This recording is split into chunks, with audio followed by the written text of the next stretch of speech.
apa yang bisa Anda kontrol dan apa yang tidak bisa Anda kontrol.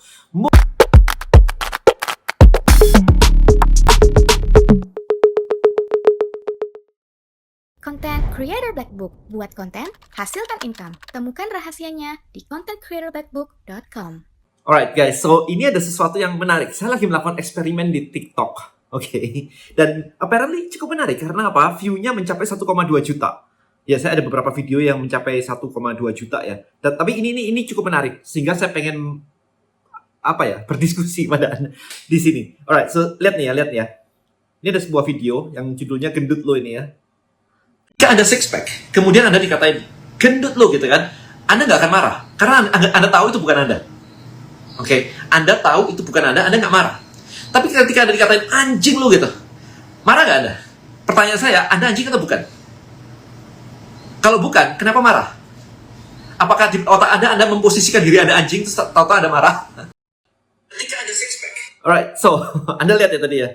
Jadi, dan komennya jadi cukup lucu. Komennya, lihat ya komennya ya. Komennya ya, Anda lihat ya. Coba abang bilang ke presiden kayak gitu. Yang balas 35. Ya. Coba bilang ke bapaknya, marah atau enggak? Ada yang nanya, analoginya gimana sih nih orang? Ini berkaitan dengan akhlak dan sopan santun, bukan tentang merasa atau tidak. Jadi, pada nggak ngerti nih gitu. Kemudian, wah anjing lagi ngomong. Ya, I think memang literasi orang terhadap pemahaman orang terhadap sesuatu itu tidak buat saya cetek banget kalau kayak gini ya. Jadi gini, konten ini sebenarnya sebentar ya, sebenarnya yang terjadi adalah gini, saya pengen bercerita bahwa kalau kamu six pack terus dikatain gendut lo gitu, dan Anda tidak merasa kan kayak I'm not fat gitu, saya nggak gendut gitu kan, berarti kan Anda nggak marah kan. Nah ketika dikatain anjing lo gitu, nah apakah di otak Anda merasa tiba-tiba ada anjing gitu terus Anda marah gitu? Tapi kalau misalkan Anda sama-sama tidak merasa, maka Anda nggak marah kan sebenarnya kan. Oke, ini dulu. Anda dikatain gendut tapi Anda nggak merasa gendut karena Anda six pack, Anda nggak marah. Tapi kalau dikatain anjing, Anda merasa bukan anjing, kenapa kok marah?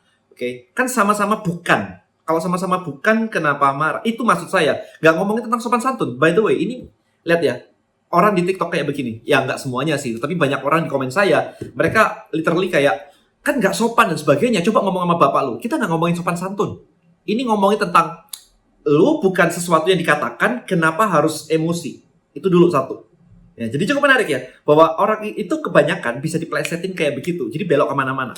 Yang pertama. Nah, kedua adalah, dan lu coba ngomong aja sama presiden gitu kan, ngomong aja sama bapak lu gitu. Loh, kok Anda ngajarin saya untuk jadi tidak sopan? Kan saya tidak mengatakan bahwa yang ngatain itu benar. Ini, maksud saya, konten ini adalah ketika Anda hidup di sosial media kayak hari ini, maka di luar sana pasti akan banyak orang nyinyir. Anda mau tanggepin tuh satu-satu tuh nggak sopan, lu Anda capek. Maksud saya di sini adalah, kalau Anda nggak merasa, Anda dituduh apapun itu, kalau Anda nggak merasa, dan Anda memang nggak ngelakuin, udah selesai kan? Gak ada urusan gitu. Maksud saya seperti ini. Jadi dipisahkan antara apa yang bisa Anda kontrol dan apa yang tidak bisa Anda kontrol. Mulut orang lain tidak bisa Anda atur. Jadi kalau Anda dikatain macam-macam kayak gitu kan nggak bisa ngatur kan mulut orang lain kan. Yang bisa Anda atur adalah apa yang ada di kepala Anda saat ini. Emosi Anda bisa atur. Sopan santun orang lain tidak usah Anda atur. Itu orang lain. Mau Anda balas kayak gimana, dia bukan anak Anda. Kalau anak saya nggak sopan, saya marahin. Kalau orang lain nggak sopan, Anda mau marahin. Kalau dimarahin terus muncul banyak gimana? Nah ini loh maksud saya. Nah ini, penjelasan ini tidak banyak orang memahami. Jadi banyak yang responsif, reaktif aja. Jadi dikatain balas, habis itu bacok-bacokan gitu kan. Kalau di dunia nyata kan begitu. Ya jadi karena EQ-nya rendah banget nih, emosionalnya rendah banget. Nggak ngerti gitu, bahwa kenapa saya harus ngatain orang tua saya atau presiden dan sebagainya. Kan Anda ngajarin nggak benar kalau gitu. Yang nggak benar tuh orang lain teman-teman. Ini saya ngomong adalah tentang self-control. Nah sekali lagi di sini, Anda jadi paham nggak di sini pemahaman saya sekarang ini? Ya kenapa kalau tiba-tiba saya dikatain dulu, dan lu anjing gitu, saya blok. Lu katanya nggak boleh marah. Nggak, saya nggak marah, saya ngeblok kan nggak ada urusan. Nggak ada dendam, nggak ada apa-apa, saya blok aja biar orang-orang kayak gitu nggak ada di sekitar saya. Itu hak saya, nggak ada masalah. Yang penting adalah saya tidak mengotorin kepala saya dengan habis itu marah, dendam, dan sebagainya gitu. Karena, ingat baik-baik kata-kata saya ini ya. Ketika Anda dendam dengan orang, I'm still running by myself dengan mengatakan ini juga. Ketika Anda dendam dengan orang, biasanya mereka melakukan sesuatu yang tidak menyenangkan kepada Anda. Oke? Tapi habis itu Anda dendam. Nah, sama seperti Anda dilempari tai sama orang. Orangnya udah pergi, udah lupa, Anda masih main dengan tai tersebut. Itulah dendam sebenarnya. Jadi Anda dilemparin kotoran begitu, kemudian Anda main dengan kotoran itu, orangnya udah pergi, udah lupa, udah nggak ingat semua, Anda masih bermain dengan kotoran.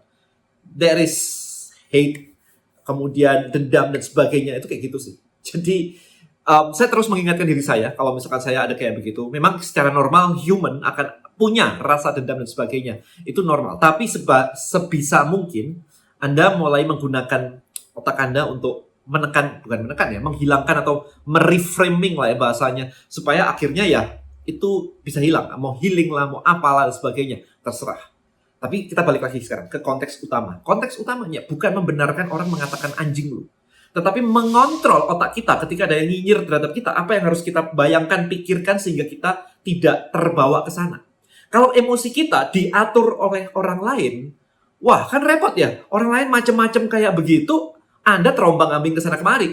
Ngomong sama ini happy, ngomong sama ini sedih, kan akhirnya isi dari dunia Anda ini adalah dikontrol oleh orang lain. Itu yang saya tekankan di sini sebenarnya. Jadi bukan membenarkan perkataan bahwa anjing lu itu benar sekali gitu. Enggak, men. Dan saya tidak mengajarin orang untuk mengatakan itu.